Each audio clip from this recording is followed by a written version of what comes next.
ये दूसरा शुड यहां भी जाहिर करता है कि बोलने वाला समझता है कि ये काम होना चाहिए। हम पहले बात कर चुके हैं और आज हम शुड की मजीद वेरिएशंस देखेंगे। तो जैसे मैं आपसे कहूं कि हम थोड़ा सा रिवाइज कर लें, आई शुड।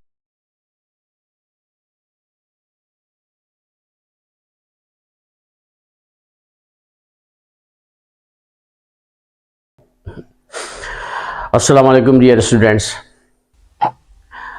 आप जैसे जानते हैं कि हमने ऑक्सिलरीज को हल्का हल्का हल्का टच दिया है और आज उसी सिलसिले की एक कड़ी हमारे पास, यानी कि कुड का इस्तेमाल, कैन का इस्तेमाल, मे का इस्तेमाल, मस्ट का इस्तेमाल, और now we are at the topic of should. तो हमारे ये चैनल आज हम शुड को पढ़ेंगे और मैं आपसे गुजारिश करूंगा कि मेरे चैनल को सब्सक्राइब करें, शेयर करें। और एक चीज़ और कि मैं पहले से कहता रहा हूं कि मैं आपको हल्का हल्का टच दे दूं ताकि एक वो स्टूडेंट जो यकीनन इंटर में है, बीएससी, उनको प्रॉपरली अवेयरनेस नहीं है इनकी, तो उनका जहन इनको कबूल करे। उसके बाद हम इसकी डिटेल में जाएंगे।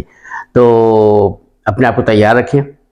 ये 15-15 मिनट की जो क्लिप हमारे पास 16, शायद ये आधे घंटे या पौन घंटे की हो, ताकि आप उसको जब आप समझ के पढ़ेंगे तो आपको मज़ा भी बहुत आएगा।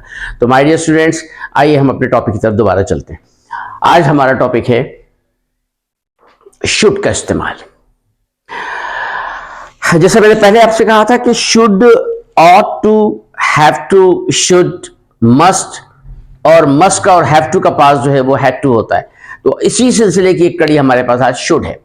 शुड असल में होता क्या है कि शुड जाहिर करता है किसी ड्यूटी को, किसी एडवाइस, मशवरे को, या किसी ऐसे करेक्ट एक्शन को जो कोई नहीं कर रहा होता, उसे करना चाहिए मगर वो नहीं करता। ये दूसरा शुड यहां भी जाहिर करता है कि बोलने वाला समझता है कि ये काम होना चाहिए। हम पहले बात कर चुके हैं और आज हम शुड की मजीद वेरिएशंस देखेंगे। तो जैसे मैं आपसे कहूं कि हम थोड़ा सा रिवाइज कर लें, I should go in time, मुझे दफ्तर, टू द ऑफिस, मुझे दफ्तर वक्त पर जाना चाहिए। You should do this one, यहां you should do this one में अफसर, वो शख्स ये कह रहा है, समझता है कि ये ड्यूटी है उसकी कि तुम्हें ये काम करना चाहिए। या you should pay your dues in time, तुम्हें अपने ड्यूज वक्त पर अदा कर देने चाहिए, ये आपकी ड्यूटी है। लेकिन अगर कोई शख्स कहे कि you should not put this here, आपको इसको यहाँ नहीं रखना चाहिए, this thing, this TV, this telephone वगैरह को यहाँ पर, तो ये वो समझता है कि यह नामुनासिब अमल है, ये सही काम नहीं है। तो जैसे आपने कोई ऐसा काम किया तो उसमें ड्यूटी शाही होगी, या बोलने वाला की इंपॉर्टेंस होगी, बोलने वाला मशवरा दे रहा होगा, या वो किसी सही काम की निशानदेही करेगा। इन तमाम सूरतों में हम शुड इस्तेमाल करते हैं। अब शुड का आगे बढ़ के इस्तेमाल लेते हैं। शुड के साथ अगर प्रेजेंट इंफिनिटिव आ जाए तो ये प्रेजेंट को जाहिर करता है या फ्यूचर को। मैं आपसे कहता हूं कि you should go tomorrow, today, in next month.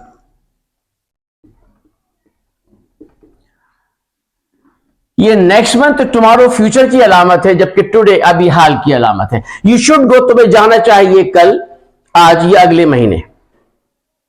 आप किसी विजिट पे जा रहे हो, बिजनेस वहां का माहौल सही नहीं है, तो मैं आपको मशवरा दे रहा हूं, you should go America, you should go Canada, you should go सऊदीया, तुर्की वगैरह वगैरह, इन नेक्स्ट मंथ, अगले महीने आपको जाना चाहिए। तो जब हम किसी मुस्तकबिल, फ्यूचर की बात करते हैं या हाल की बात, you should complete your work right now, तुम्हें अभी काम मुकम्मल करना चाहिए, यानी ये हाल की बात होगी। तो ऐसी सूरत में हम शुड इस्तेमाल करते हैं।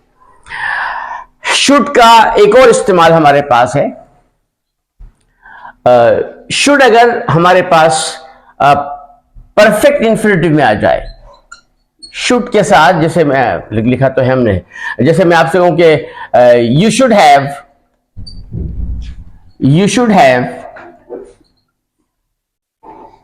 parked your car, you should have parked your car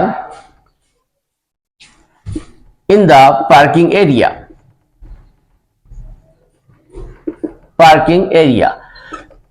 इसका मतलब ये हो जाएगा कि यू शुड, तुम्हें करना चाहिए थी, मगर तुमने, बट यू डिड नॉट, मगर तुमने नहीं की।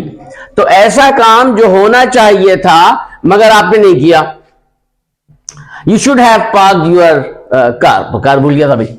You should have park your car, आपको अपनी कार पार्क करना चाहिए in the parking area, parking. लेकिन आप जो भी अनसिविलाइज्ड हो या जो भी आप जल्दी में थे, आपने ऐसा नहीं किया, हालांकि करना चाहिए था। तो ऐसा काम जो अनफुलफिल्ड हो लेकिन अक्लन शऊरन आपको वो काम करना चाहिए था, उसूली एतबार से आपको काम करना चाहिए था, आपने नहीं किया, तो हम यहां पर ये इसी जुमले को हम नेगेटिव में भी इस्तेमाल कर सकते हैं।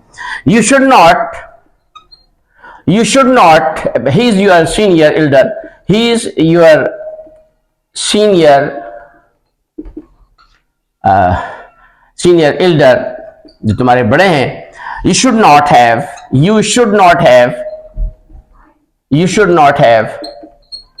misbehaved, but you did. वो तुम्हारे बड़े हैं, he is your senior, आपके सीनियर हैं, एल्डर आपके बुजुर्ग हैं। You should not have misbehaved, आपको उनके साथ बदतमीजी नहीं करनी चाहिए थी, but you did, मगर आपने किया। तो यही जो नेगेटिविटी है, हम जो है वो नेगेटिव में ला सकते हैं। You should not go today, today Sunday, you should not go today at शारा फैसल, आपको शारा फैसल नहीं जाना चाहिए बिकॉज टुडे संडे, आज वहां छुट्टी है, कोई मेला है वगैरह वगैरह। तो जब हम प्रेजेंट का जुमला हो या पास्ट की कोई बात हो, तो हम इस कंस्ट्रक्शन को यानी शुड के साथ प्रेजेंट इंफिनिटिव और शुड के साथ परफेक्ट इंफिनिटिव, इसको हम नेगेटिव में भी यूज कर सकते हैं और पॉजिटिव में भी यूज कर सकते हैं। उसूल ये पता चला कि अगर हम हाल की बात करें या फ्यूचर की बात करें, तो हमारे पास शुड के बाद वर्ब की फर्स्ट फॉर्म आएगी, यानी ये प्रेजेंट आम जुमला होगा इंफिनिटिव में। और अगर हमारे पास पास्ट की बात हो तो हम शुड के बाद परफेक्ट इंफिनिटिव लगाएंगे, यानी हैव के बाद वर्ब की थर्ड फॉर्म लगाएंगे। मैं आपसे मिसाल दूं, the letter should have been posted yesterday, it is very important, this letters are very important, ये खत बहुत अहम थे। It should have been posted yesterday, इन्हें कल ही पोस्ट हो जाना चाहिए था, मगर आपने नहीं किया, तो दैट इज अनफुलफिल्ड प्लान। तो जब भी जुमले में अनफुलफिल्ड प्लान आएगा, we will have to use should have, बिल्कुल इन द सेम वे जैसे हमने कुड हैव कहा था। कुड हैव का मतलब यह था तुम कर सकते थे but you didn't. Should have का मतलब है कि तुम्हें करना चाहिए था बट यू डिडंट। तो both of the cases are used in unfulfilled plan, इस बात को समझने की जरूरत है। अब हम शुड के साथ और थोड़ी सी कंस्ट्रक्शन लेके आते हैं और फिर आपको देखते हैं कि किस तरह से मैनेज होता है।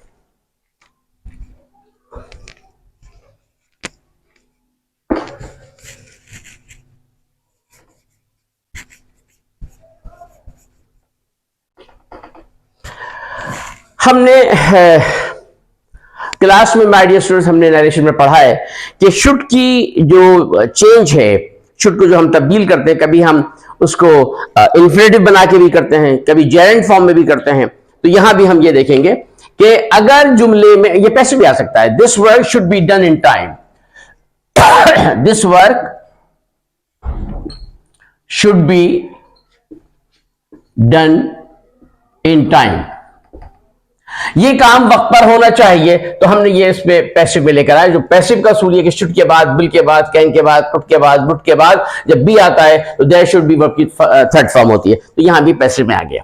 अच्छा, कभी कभी होता है कि हम किसी जुमले में किसी चीज को एग्री कर रहे होते हैं, ऑब्जेक्शन उठा रहे होते हैं, हमारा कोई डिटरमिन अज़्म होता है, हम किसी चीज को रिकमेंड कर रहे होते हैं, तो हम वहां पर दोनों सूरतें इस्तेमाल करते हैं। मिसाल के तौर पर मैं आपसे कहूं कि रॉबर्ट कहता है, रॉबर्ट ने कहा that we should sell the house. अब रॉबर्ट ने कहा, अब दैट के जब दैट आया, दैट के बाद सब्जेक्ट आया, सब्जेक्ट के बाद हम शुड लेकर आए, फिर वर्ब की फर्स्ट फॉर्म, यानी हमने आप रॉबर्ट ने कहा दैट वी शुड सेल, हमें मकान भेज देना चाहिए। अच्छा, इसी बात को मैं इस तरह भी कह सकता हूं कि रॉबर्ट टोल्ड सेड, है ना, कुछ भी कह दें, that the house should be sold, that the house should be sold. Robert ने कहा कि मकान भेजे, ये पैसिव में आ गया, ये हमारे पास पैसिव है। ये एक्टिव वॉइस था। तो इसी बात को मैंने इस तरह बयान कर दिया। रॉबर्ट ने सेड या टोल्ड, जो भी कुछ कहते हैं, the house should be sold, मकान बिकना चाहिए। यहां था कि हमें मकान बेच देना चाहिए, है ना। या मैं कहूंगा रॉबर्ट इज एग्रीड, तीसरा अंदाज, Robert is agreed to sell the house. Robert मकान बेचने पर राजी हो गया। रॉबर्ट मकान बेच, देखिए इस एक जुमले को हमने तीन तरह से बयान किया। रॉबर्ट ने कहा वी शुड सेल, हमें मकान बेचना चाहिए। रॉबर्ट ने कहा that house should be sold, मकान बिकना चाहिए। रॉबर्ट इज एग्री, रॉबर्ट राजी हो गया टू सेल, कि मकान बेचा जाए। Robert recommended to sell the house, इसी को रॉबर्ट यहां रिकमेंड लिया। Robert recommended, Robert is determined for selling the house, to sell the house, agree to sell the house. ये कोई भी वेरिएशन हो सकती है। और माय डियर स्टूडेंट्स, अब चंद दिनों के बाद, मतलब हमारे सामने भी वुड की फॉर्मेशन बाकी है। वुड करने के बाद जो वर्ब की डिटेल है मैं आपको करीब बताऊंगा। मखसूस वर्ब के साथ इन लफ्जों को, इन हेल्पिंग वर्ब्स का, ऑक्सिलरीज का, इन मॉडल वर्ब्स का इस्तेमाल कैसे करते हैं, और ये इस वर्ब के जो मकासद हैं, जो पर्पस ऑफ द सेंटेंस होता है, तो how many ways we know and we will learn how to use them. उसके मुख्तलिफ पार्ट है, मुख्तलिफ वेज है, मुख्तलिफ उसकी डिटेल है। तो जैसे मैंने यहाँ बताया कि एक शुड का जुमला था, हमने तीन तरह से उसको वेरिएशन दी, और इसी तरह से हम इंशाल्लाह बाकी सिलसिला अपना कंटिन्यू करेंगे। ये 15-15, 16-16 मिनट की ये जो वीडियोस आपके सामने आ रही हैं, it is just because of the fact so that the students may be better able to understand and they may be fairly familiar with all these articles, with all these points. जब ये आपसे familiar हो जाएंगे तो इंशाल्लाह each and every topic will again be discussed in detail so that each and every student may better be able to understand the same. Or in this way you will also have a chance to analyze the sentences, to examine the sentences. ये सब उसी वक्त होगा। अक्सर मुझसे BSc के student ने सवाल किया कि सर अनसीन पैसेज को हाउ टू सॉल्व, तो मैं क्लास में अनसीन पैसेज का एक आध पैटर्न तो कराता हूं, but I never try to solve all the unseen passages, क्योंकि अनसीन का मतलब ही होता है पैसेज नहीं आएगा।